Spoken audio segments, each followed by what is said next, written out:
یوں سمجھے کہ انسان کے دو رشتے ہیں، ایک ہے روحانی اور دوسرا ہے جسمانی، اور جب تک ان دونوں کے حقوق صحیح معنوں میں ادا نہ کر لے وہ کامل انسان نہیں بنتا۔ اس لیے کہ سب سے پہلا اس کا جو روحانی رشتہ ہے وہ اللہ سے ہے، اور اس کے بعد اس کا روحانی رشتہ نبی سے ہے، اور تیسرے نمبر پہ استاد سے ہے، اور چوتھے نمبر پہ کسی بزرگ سے ہے، اپنے شیخ سے۔ اللہ کا بندہ ہے، نبی کا امتی ہے، استاد کا شاگرد ہے،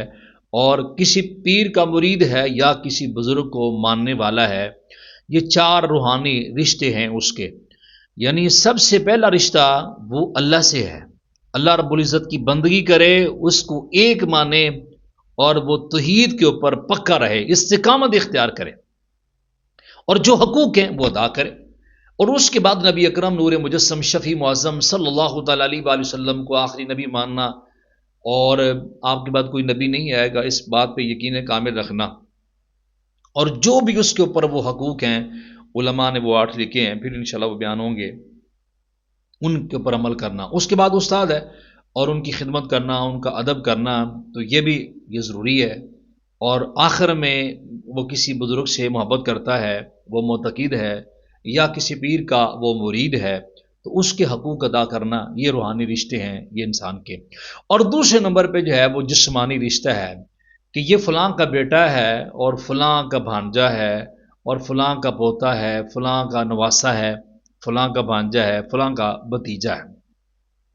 تو سب سے پہلا جسمانی رشتوں میں جو رشتہ آتا ہے وہ ماں باپ کا آتا ہے،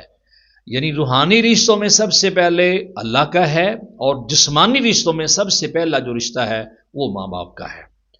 اور ان کی صحیح معنوں میں خدمت کی جائے، اور ان کی قدر کی جائے، اور ان کے ساتھ جس کا تعلق ہے ان کے ساتھ محبت کی جائے، ان سے پیار کیا جائے،